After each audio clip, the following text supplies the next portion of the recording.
I never thought something like this would happen to me. I had only rented a small apartment to stay temporarily for a few months. Everything was fine until I stood in front of the bathroom mirror one night in November. Steam wouldn't stick to the mirror. It stayed crystal clear, even though the room was filled with condensation. I reached out, and my fingertip touched its reflection directly, with no gap. I froze. I remembered a trick I'd once read. A two-way mirror won't have a reflection gap, which means maybe behind this mirror wasn't a wall, it was a room. My name is Rachel, 29 years old. When I moved to Chicago for work, I found a small apartment on the second floor of an old brick building. The rent was much cheaper than the market average, which made me a bit suspicious at first.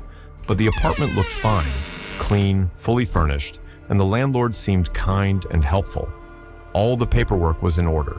At the time, it felt like an opportunity I couldn't pass up. However, from the very first days living there, I felt something was off. Nothing specific or clear, just a sensation, a vague but undeniable feeling that I was being watched, especially whenever I was in the bathroom. I often felt a chill down my spine while brushing my hair or washing my face, as if someone's eyes were following every movement of mine from somewhere within the room. But whenever I turned around and looked, everything was silent and empty. No sound, no one. I tried to brush it off, told myself I was just paranoid from living alone, but that feeling never went away. It clung to me, quietly, patiently, as if waiting for the perfect moment to reveal itself. The next morning, I couldn't take it anymore. I called a close friend who worked in plumbing to help me check things out. He was a total realist, didn't believe in ghosts or any being watched kind of stuff, but agreed to come take a look. After scanning the wall with a detector and tapping around the mirror frame, he turned to me, no joke, no smile, and said, "There's definitely something weird here." We began removing the mirror from the wall. Each screw gave off a chilling screech in the otherwise silent room. And when the mirror was fully removed, what stood in front of us was a pitch-black void, a space so dark that even the room's light couldn't shine through. My friend pointed his flashlight into it. Behind it was a small room, about 2 square meters, with no door, no windows, just a dark, hollow space built inside the wall. On the floor was a broken plastic chair, some crumpled plastic bags, old food wrappers, and the thing that made me choke, an old camera mounted right behind the mirror, aimed straight out, directly at where I stood every single day. The wire from the camera ran along the corner of the wall, threading through a narrow hole that led deep down into the utility corridor. I felt dizzy. Goosebumps covered my skin. Without a second more, I shakily reached for my phone and called the police. The police arrived in less than 20 minutes after the call. They immediately sealed off the entire apartment and asked me to step outside while they conducted their investigation. I stood in the freezing hallway, my heart pounding, trying not to look at the gaping black hole left behind the mirror. After over an hour, an officer came out and gave a brief statement. The camera behind the mirror was no longer operational. There was no storage drive, no data of any kind. It was connected through a basic power cable, but it didn't lead to any specific system, most likely used for temporary recording or to stream directly elsewhere. But what chilled me wasn't the camera. It was what they found inside the room behind the wall. There were stains on the wall, mold-like patches, as if from the breath of a person who had been in a confined space for a long time. On the floor were food wrappers, some already rotting, and in the corner was an old hoodie, balled up and reeking of mold. Someone had lived in there, in the dark, and watched me through that mirror every single day. When I asked them how that person could have gotten in, the answer was, "We're not sure."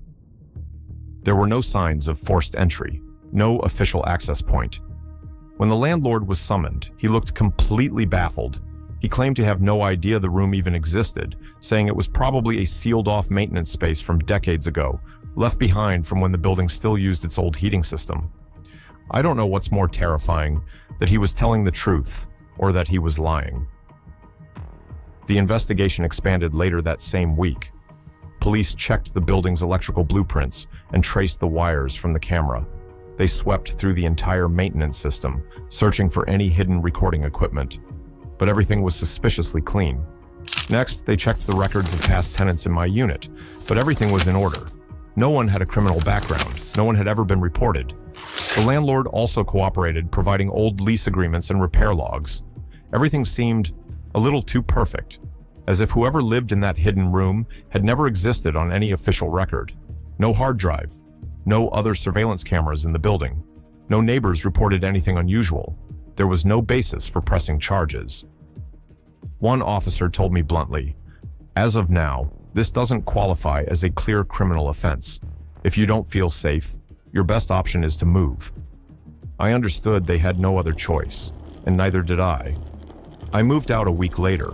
The new apartment was smaller, more expensive, but I didn't care. I just wanted to forget it all. And for a while, I started sleeping well again. Until one morning, I received a package, a brown parcel, no return address, no postmark. It had been placed directly in front of my door, on a completely ordinary day. I opened it with shaking hands. Inside was only one item, a black and white photo printed on thin paper, its edges slightly wrinkled. There was no note, no sender, no date. The photo was of me, standing in front of the bathroom mirror, wearing my striped pajamas, head slightly lowered like I had just finished brushing my teeth. My face was clearly visible, eyes staring straight into the lens. I recognized it immediately. It was the night I had taken the mirror down. The photo wasn't taken from afar. It was taken head-on, eye level, from behind the mirror I once thought was just a sheet of glass. The angle was too perfect. There's no way it could have been captured unless someone was behind the mirror, just inches away, watching me in the dark. I dropped to the floor, the photo slipping from my hands. No signature, no threat. The message couldn't have been clearer. I left Chicago that same month, changed my phone number, scrubbed all personal info from rental platforms. I live quietly now, always carry a personal alarm, and I never sleep in a room without a surveillance camera. But there's one thing I still keep, the photo. I don't know why. Maybe part of me needs the reminder that it really happened, that the fear I once brushed aside was real, that just because we don't see the eyes doesn't mean they're not there. I keep it in a small wooden box, locked and hidden deep in a drawer, but sometimes, on nights when I can't sleep, I take it out and look. Not because I miss anything, but because I'm afraid to forget. Not everything we see in the mirror is real. Some things hide behind the reflection, silently watching every expression, every move, every breath. And sometimes, the person watching you in the mirror isn't you.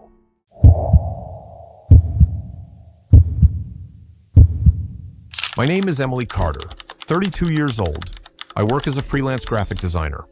My husband, our child, and I moved to the outskirts of Pennsylvania less than a year ago. The new house wasn't anything special, but it had a big yard, a quiet neighborhood, and a shockingly low price. We thought it would be the perfect place to start a new chapter. I never thought something like this would happen to me. A dusty old mirror tucked deep in the basement, forgotten in the darkness for years. We didn't touch it, didn't move it, didn't hang it up. It was just, ever since I saw it, things began to change. The first night, I went down to the basement to find the box of winter clothes. When I turned on the light, I accidentally glanced at the mirror. What sent chills down my spine wasn't what I saw, but what I didn't see. There was no reflection of me in the mirror, only for a few seconds. Then I appeared again, as usual, but that feeling never left, as if there was a gap between me and my own image. The basement was the only part of the house we hadn't fully cleaned in the first week after moving in. It smelled damp, with rough stone walls and an old yellow light that flickered. One afternoon, my husband, Mark, found something large covered behind a pile of decaying cardboard boxes. We pulled it out. It was a tall mirror, over 6 feet, with an oak wood frame carved in twisting classical patterns. A thick layer of dust coated the surface, and a faint crack in the bottom right corner looked like the result of a heavy blow, but the glass itself was almost perfectly intact. We didn't plan to use it. Mark just propped it up against the wall and covered it again with a faded cloth. We still thought, just an old, abandoned item. But from that moment, everything started to change. Every time I stepped into the basement, I felt like the silence around me was listening. The air was colder than usual. Every footstep echoed, like someone was following behind me, yet never visible. One evening while I was sorting boxes, the ceiling light suddenly flickered. The cloth covering the mirror shifted, though there was no wind, and I heard it. Faint, almost inaudible. Someone whispering my name. Emily, like it came from inside the glass. I froze. Mark called me from upstairs. I slowly walked up. I didn't say anything. I didn't dare look back at that mirror again. I don't remember exactly what night it was, just that I couldn't sleep. Mark was already asleep, and so was the child. I felt thirsty, and instead of grabbing water from the kitchen, I decided to go down to the basement, where Mark had recently installed a water purifier. I flipped the switch. The light flickered a few times, then dimmed. As I approached the water unit, I felt a cold breeze brush across my back. I turned, instinctively looking toward the far wall, where the mirror stood, still covered. Except, the cloth didn't fully cover it anymore. A corner had slipped, exposing part of the glass. I don't know why, but I stepped closer. I looked in. At first, I only saw the reflection of the ceiling light, then my shadow, and then something else. A figure, standing right behind me, not clear, faint like smoke. But I clearly saw its shoulders, taller than Mark's, and a head leaning slightly toward mine, like it was peering over my shoulder. I spun around. Nothing there. I looked back at the mirror. Only myself now. But not quite. The eyes looking back at me weren't mine. They were empty, soulless, cold. Even though I knew I was trembling with fear, the person in the mirror kept staring, emotionless. I ran upstairs, didn't turn off the light, didn't shut the basement door. I just wanted to get out of there as fast as I could. Mark asked what happened. I said nothing. I didn't know what to call it. I only knew one thing. After that night, I never dared go near the basement alone again. And from that night on, I started dreaming about it. I began avoiding the basement. But the strange thing was, even without going down, I could still hear it. Light creaks on the floorboards every night, like someone walking softly beneath me. One night, I heard a noise at 3 a.m. I quietly stood outside the basement door. Nothing. But when I pressed my ear against it, I heard whispering, not clear, like someone was talking to themselves. My daughter, Lila, started waking up in the middle of the night, saying that the person in the mirror doesn't sleep. Once, I saw her standing at the top of the basement stairs, silently staring into the darkness. Mark started feeling a chill on his shoulder every time he walked past the stairs. He doesn't believe in superstition, but he didn't joke about it anymore. We never said it out loud, but we both knew something was living down there. And even though the mirror hadn't moved an inch, it wasn't still. I decided to investigate the house. An old notebook in the kitchen drawer listed a previous owner who'd gone missing in 1984. He lived alone. No relatives, no heirs. The last person to see him said he often went into the basement at night and never turned the light on. I asked the neighbors. No one knew anything about the mirror. It had no label, no serial number, no signs it had ever been bought or sold. It was as if it had always been there. One night, I left my phone recording overnight in front of the basement door. The next morning, I listened to it. There were soft creaks, then a low laugh, deep and raspy, like it came from someone's throat right next to the mic. I played it for Mark. He stayed silent, no longer brushing it off like before. We just looked at each other, and both knew whatever was behind that door was no longer quiet. I had thought about calling an exorcist, but I didn't want a stranger telling me I was imagining things. Instead, I tried something more practical, getting rid of the mirror. When Mark touched the wooden frame, the basement light went out. Not a flicker. It went completely dark. He stood still for a few seconds, then pulled his hand back. "It's warm," he said, his voice rough. I touched it. It really was warm, like something was breathing inside the glass. We covered the mirror again, put a heavy cabinet in front of it, and locked the basement door with a chain. Since then, things seemed to calm down, but I still hear the floor creaking every night, and the next morning, I saw a faint handprint in the dust on the glass. Even though no one in the house had gone downstairs, we no longer dared to open the basement door, but I knew that thing was still down there, silent, waiting. It didn't need to show itself. It had already found a way to stay. We didn't move out, partly because of money, partly because it felt like no matter where we went, we couldn't escape. I tried to live normally, but normal had become distorted. My daughter no longer mentioned the person in the mirror, but every time she drew someone faceless, standing behind windows and doors. No one taught her that. One night, I dreamed that I opened the basement door. The mirror no longer reflected anything. Instead, it was a deep, endless darkness, and a pair of eyes watching from within. When I woke up, the basement door was ajar, even though I remembered clearly locking it. I locked it again, this time with 2 padlocks. But I knew the problem was no longer the mirror. The problem was I had looked into it. And once something like that has truly looked back at you, you live with one feeling: that you're never truly alone, even when no one is beside you. Because sometimes the gaze doesn't come from behind you. It comes from the very place that's supposed to reflect only you.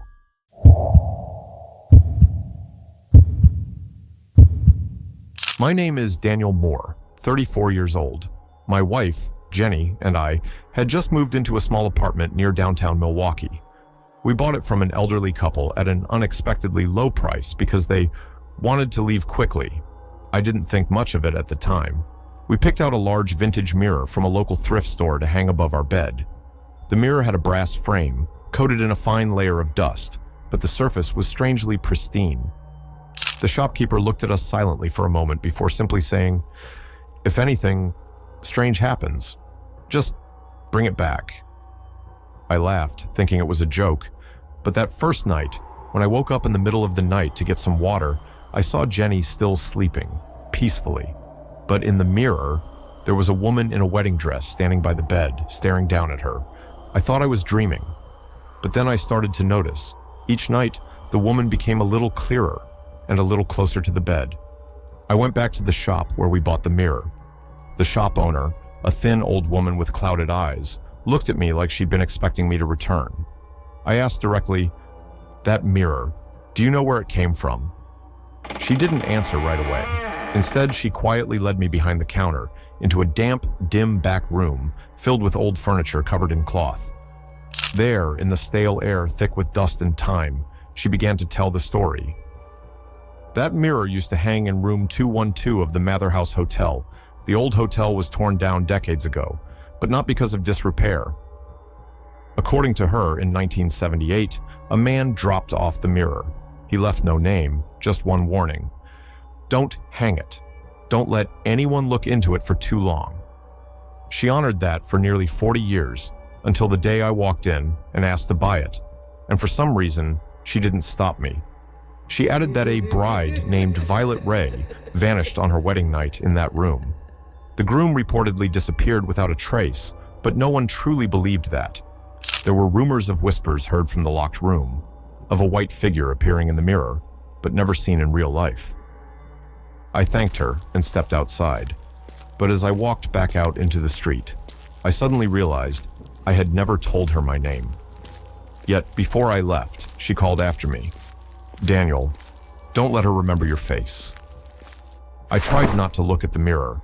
For the first few days, I covered it with a cloth, pretending it wasn't there, but something inside me kept urging me to glance again.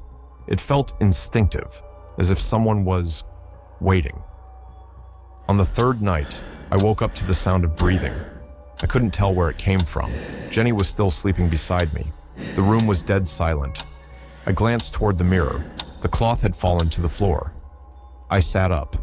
In the mirror, my reflection was sitting up, same position, same shape. But what made my skin crawl? Jenny's reflection wasn't there. The bed beside me was completely empty. I stood up and walked closer. In that moment, I saw something move in the mirror. Behind me, a white figure, software, misty, like smoke. I whipped around, nothing there. But when I looked back into the mirror again, I saw the woman in the wedding dress, standing right at the head of the bed. Her face was blurred, her neck tilted unnaturally to one side, like it was dislocated, eyes wide, unblinking.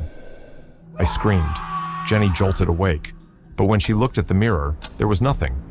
She thought I'd had a nightmare. Maybe I had. But the next night, Jenny said she saw someone standing at the foot of the bed just before dawn, then disappear when she turned on the light. From then on, we stopped pretending the mirror was just decoration. We had both seen it, and we both knew it didn't just reflect, it chose what it wanted to reflect. After that night, neither of us dared speak of the mirror, but the signs continued and became more specific. Jenny said she began sleepwalking. One night, I woke up at 2 a.m. and saw her standing in front of the mirror, eyes closed, lips moving like she was whispering something to the person inside. I called out. She didn't respond. She simply walked back to bed as if she had never left. The next morning, she didn't remember a thing. I started recording audio during the night. In one clip, I heard a woman's voice whispering, "Jenny! Jenny, don't turn away." It wasn't Jenny's voice, and it wasn't mine. Another night, while Jenny was showering, I heard her scream. She said she saw someone in the mirror, but no one behind her. A woman in white, her head tilted like a broken neck, lips cracked open. I taped the cloth back over the mirror, but every morning, it would be on the floor again. We started sleeping less, eating less, feeling less like ourselves. She wasn't just appearing, she was slowly inserting herself into our lives, like an uninvited guest, one who couldn't be asked to leave. I couldn't sit still anymore. Every night, Jenny's sleep was broken by whispers only she could hear. I'd wake at 3 a.m. on the dot, feeling someone had just stood at the foot of our bed. Through local records, I discovered something strange. The previous owners had only lived here a few months before selling urgently. The owners before them, an elderly couple, left without a word. And no one ever mentioned the mirror. I asked an elderly neighbor. She hesitated, then said, "Once, I saw the movers bring a very large mirror into the house, but only one person came back out." I told Jenny. She wasn't surprised anymore. She just asked, "If that person is still here, then what does she want?" I didn't have an answer. I just knew. Ever since we saw her, she started seeing us too, and she never looked away. I once thought covering the mirror would be enough. But then one night, I woke up to find the bed empty beside me. Jenny was standing before the mirror, eyes closed, lips moving. When I called out, she didn't answer, just slowly stepped back as if being pulled away. I tried to take the mirror outside and smash it, but the moment I picked up the hammer, the air around me turned thick, icy, and I heard someone call my name from behind me, even though no one was there. I couldn't lift my arm again. I brought in a specialist. He stood in front of the mirror for just a few minutes, then left, saying something had latched onto Jenny. Not a wandering spirit, but something that had chosen to stay. After that, Jenny grew quieter. She often sat alone in front of the mirror, even though it was fully covered. I no longer felt like I was living with Jenny, but with someone else, slowly taking over her body. We left the house on a foggy morning. I left the mirror in the bedroom, covered it as before, locked the door, and never looked back. We moved elsewhere, but Jenny was no longer the same. She barely spoke. She would stare into the bathroom mirror for long stretches. One time, I saw her smiling at her reflection, then turned the light off before looking away. I began dreaming about the old mirror again, about the eyes inside, not mine, not hers, watching, waiting. A few weeks later, I checked my phone's gallery. There was a photo I didn't remember taking. Jenny was asleep, but in the picture, her eyes were open, staring straight into the lens. I deleted it, but when I turned the screen back on, it was still there.